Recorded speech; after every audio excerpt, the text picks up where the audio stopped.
So millennials are choosing to stay single. I've realized that a lot of millennials are now saying that the dating scene is really complicated and it's so hard, for them. These are people that have decided to delay dating, people that have decided to delay marriage, make sure that they have all their shit together before actually getting into marriages. Or these are people that had tried marriage in the past and it had failed, and people that are just single and searching. For many millennials, of course I'm talking about the single ones only. If you're married, sit this one out. So for many millennials who are single and searching, of course, dating in this modern world feels very much difficult and exhausting. And so many of them have decided to stay single. Now imagine trying to find love in a world where you have thousands of options, but somehow everyone feels lonelier than before. Dates lead nowhere and you get ghosted after every week of talking. Let's talk about this. Hi, if you're new here, my name is Riskier, and in this video I'll be talking about why a lot of millennials, or some millennials, those who are single and searching, are choosing to stay single. Let's get into the video. First of all, as a millennial, you can agree with me that growing up, love was defined as natural. That it comes natural. You don't have to force it. I'm not sure if that is still the definition nowadays. You can put it in the comment section down below if you think that is still the definition of love. We're told that love comes natural, right? So we're told you should go to school, focus on your grades, focus on your career, get a great job, and then meet someone naturally. Don't force it. Meet someone naturally. You can meet that person at school, you can meet that person at church, you can meet that person in your neighborhood, in your community, through your parents, when you attend, family gatherings and stuff, through family friends and all that. If there is some of you that are watching this video and you met your sweetheart through this, put it in the comment section down below. I can agree that most millennials, those whose marriages actually worked out, probably met like this. They didn't meet online. They probably met, through families, church and community, school and stuff.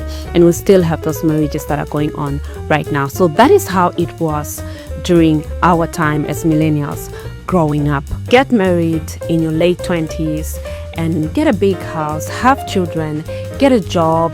So this script actually worked perfectly well for older generations, right? But then when millennials actually reached adulthood, everything changed. Things were not the same anymore. The global financial crisis delayed most of the careers. Housing, like I always talk about it, became dramatically expensive. Stable jobs became less common. And of course, so many people decided to delay marriage. So it was pushed further and further in the future.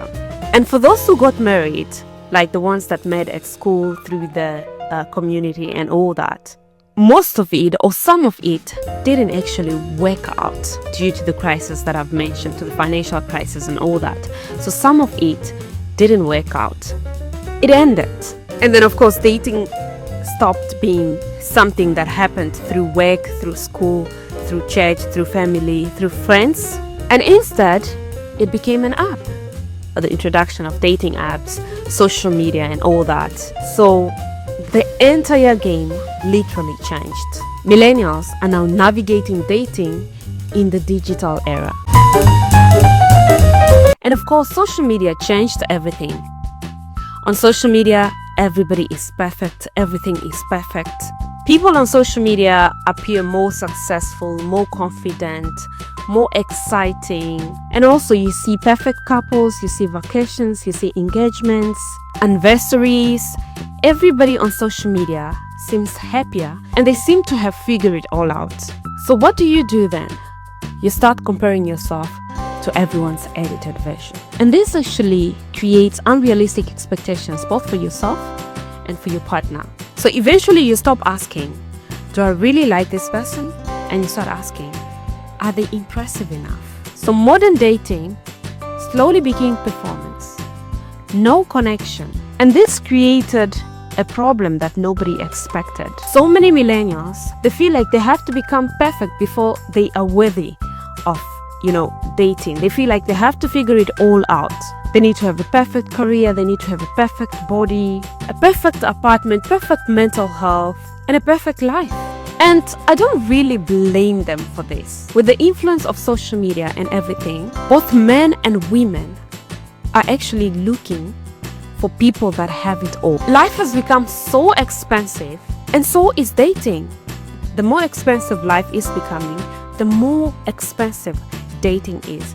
Dating is now for those who can actually afford it. The competition is tough out there, and I feel for everybody, not just men. I feel for women as well, because I feel like nobody wants to date anybody that has not accomplished anything in life.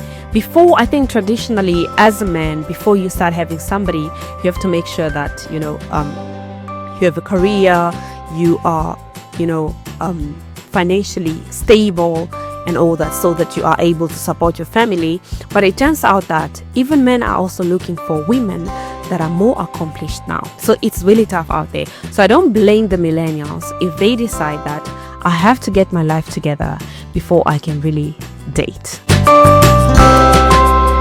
And then of course, because of the digital world, there are now new stages of dating.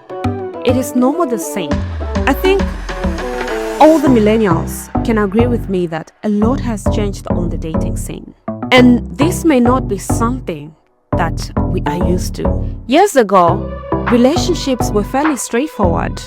You dated, you became exclusive, you either stayed together, you either got engaged, got married, you had kids, you lived happily ever after, or you broke up, or you divorced.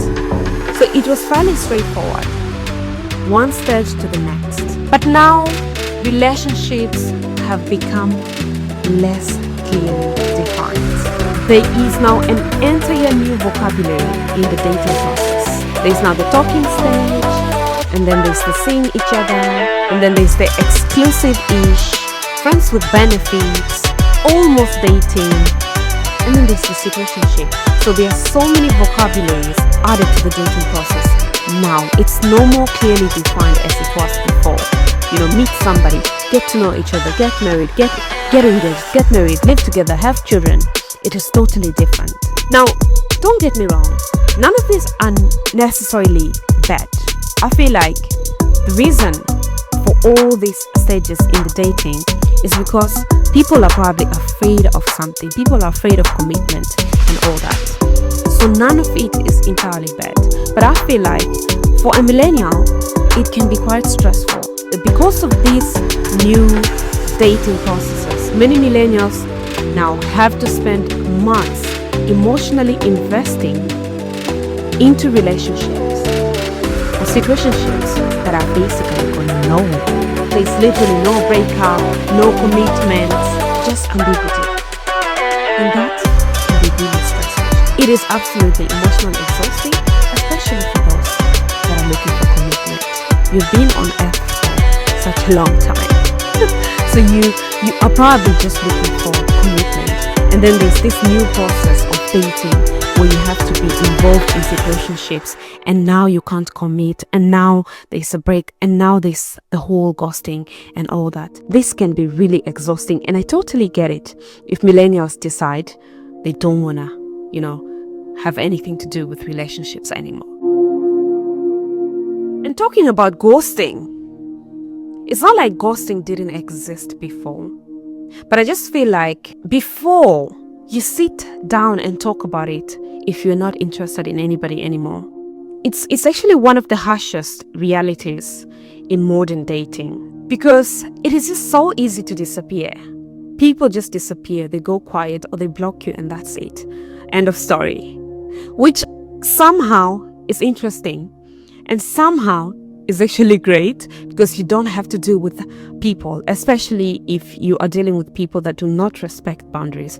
I feel like there is an advantage to ghosting, basically, because you find certain people that don't respect boundaries, that are just complicated to deal with. And I feel like blocking and then just keeping quiet, disappearing, is actually the best way to deal with such people. But it does have a disadvantage, especially to a generation that is used to something different. So in the past, ending things actually required very uncomfortable conversations. You met up, you spoke about it, and you said it was over. You cried about it.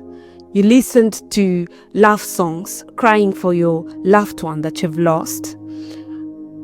And eventually, with time, it became better and better and better. But it's totally different now. Today, somebody can simply just stop replying with no explanation, no closure, no goodbye. And because of social media and dating apps, they move on so quickly. They don't cry themselves to sleep like previously. They move on so quickly because there are so many options. In fact, while they are still talking to you, they actually have other options reserved. And then when they go quiet, that's it. They move on to the next option because there's so many options available. With just one swipe, they are gone to the next option. So somehow technology actually made ghosting very much easy. And then of course culture made it acceptable. So do you think millennials are giving up on dating? Well, I feel like some might be giving up on dating due to the reasons that I've mentioned, previously. However, I also do feel like people are just refusing to be in relationships that do not genuinely improve their lives. So they're choosing to get married later, have children later, and single adulthood is now lasting longer. And people are becoming more selective than ever before. And because of that, we can't say that love is disappearing. Maybe it's evidence that people are becoming less willing to settle for relationships that are built on obligations rather than compatibilities. So millennials didn't forget how to love. But I feel like it's becoming difficult because the rules have changed. Millennials are trying to build long-life relationships in an environment that is designed for endless novelty. An environment where every disagreement feels like every reason to keep scrolling. What do you think is the reason why millennials are choosing to stay single nowadays? Put it in the comment section down below. And if you've enjoyed this conversation, do not forget to like and share with somebody that might enjoy it as well.